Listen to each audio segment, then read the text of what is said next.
তেমনি কোরআন যদি কিয়ামতের দিন আপনার পক্ষে আল্লাহর কাছে সুপারিশ করে, কোরআনের সুপারিশও কবুল করে নিবে কে?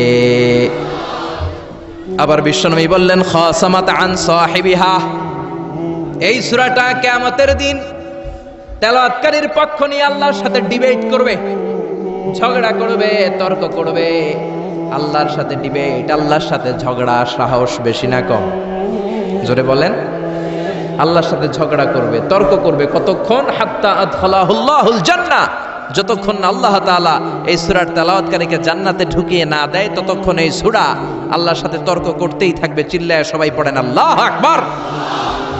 এজন্য বিশ্বনবী বলতেন, মান ক্বারা বিহা ফি লাইলাতিন ফাকাদ আকসারা ওয়া আতাবা, রাত্রিবেলা এই সূরাটা যে তেলাওয়াত করবে তার আমলনামাটা সওয়াব দিয়ে পরিপূর্ণ করে দিবে কে?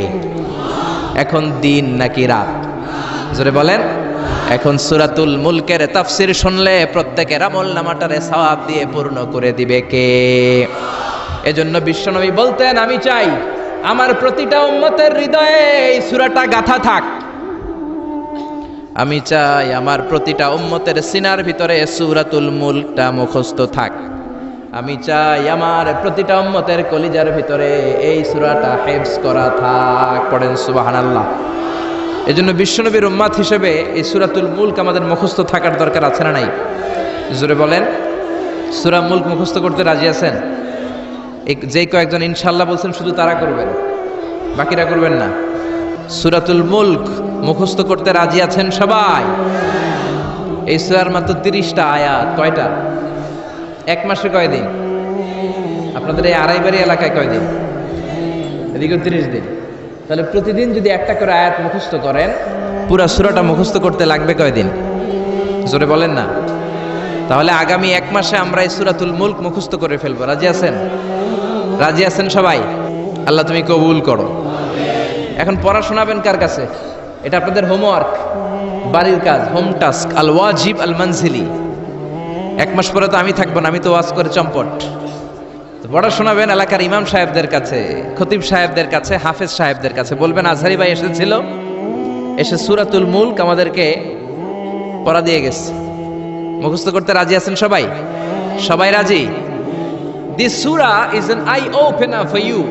এই সূরাটা আপনার চোখকে খুলে দিবে, আপনার চিন্তার জগতে একটা আন্দোলন তৈরি করবে, আপনার ঘুমন্ত বিবেককে জাগিয়ে তুলবে। সুবহানাল্লাহ পড়েন। নাস্তিকদের জন্য এই সূরার ভেতরে আল্লাহ তাআলা কিছু ডোজ দিয়ে দিয়েছে, কিছু মেডিসিন। এজন্য এই সূরার আলোকে আমরা জানার চেষ্টা করব কি কি মেডিসিন আল্লাহ নাস্তিকদের জন্য দিলেন। আমরা আল্লাহকে বিশ্বাস করি তাই আমরা আস্তিক, আর যারা বিশ্বাস করে না তারা কি? বাংলার জমিনে এরকম কিছু নাস্তিক আছে না নাই? নতুন এক নাস্তিক এসেছে, আসাদ নূর, ঠিক কিনা? ফেসবুকের লাইভে এসে সে বলেছে প্রতিদিন নাকি সকালবেলা কোরআনের উপরে পেশাব করবে। এটা কি মানুষ না অমানুষ? এটা জাহান্নামের নরকীট আর পিতৃ পরিচয়হীন জারদ সন্তান। জোরে বলেন ঠিক কিনা? বাংলাদেশ সরকারের উচিত এই বেয়াদবটাকে আইনের আওতায় আনা, বিচারের আওতায় আনা, বিশাল সমাবেশ করে লক্ষ মানুষের সামনে ফাঁসির রশিতে ঝুলিয়ে দেয়া। এই বেয়াদবটাকে শেল্টার দিচ্ছে মুফাসসিল ইসলাম ইংল্যান্ড থেকে আরেক নাস্তিক উল্লুক্কা পাঠা। গভর্নমেন্টের উচিত এই বেয়াদবটাকেও আইনের আওতায় এনে ইন্টারপোলের পুলিশের মাধ্যমে ওই বেয়াদবটাকেও ফাঁসি দেয়া। চিল্লায় বলেন ঠিক কিনা? 92% মুসলিম যে দেশে বসবাস করে ওই দেশে বসে কোরআনকে গালি দেওয়ার স্পর্ধা তোর আসলো কোত্থেকে? চিল্লায় এখন ঠিক কিনা? এজন্য আমাদেরকে এক থাকতে হবে, ন্যাক থাকতে হবে। কোরআনের বিরুদ্ধে কথা বললে তাদেরকে কোনো ধরনের চান্স দেয়া যাবে না। চিল্লায় এখন ঠিক কিনা? যারা কোরআনের গালি দেয় তারা এই জমিনটা চিনে না।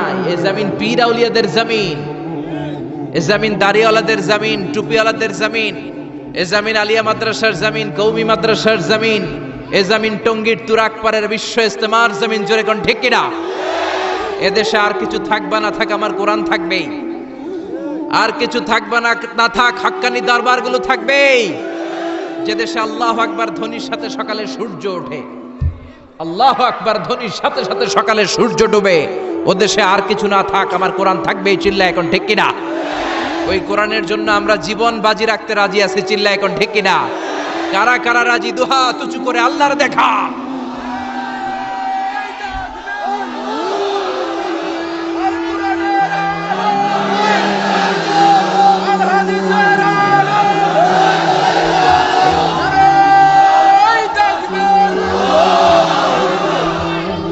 আল্লাহ কোরআনের জন্য ভালোবাসাকে তুমি কবুল করে নাও। এই যে কোরআনের কথা শুনলে আমরা আবেগ আপ্লুত হয়ে যাই, এই দরদটাকে তুমি আমাদের নাজাতের ওসিলা বানাও। আরো জোরে পড়েন আমিন। এই সূরাটা আপনার চোখ খুলে দিবে। নাস্তিকদের জন্য আল্লাহ এই সূরাতে ডোজ দিয়েছে। নাস্তিকরা বলে আমরা স্রষ্টায় বিশ্বাস করি না, এর কারণ আনসিন ইজ নাথিং, যেটা দেখা যায় না ওইটা মানি না। নাস্তিকরা যে আল্লাহ তাআলাকে বিশ্বাস করে না, তাদের সবচেয়ে যুক্তি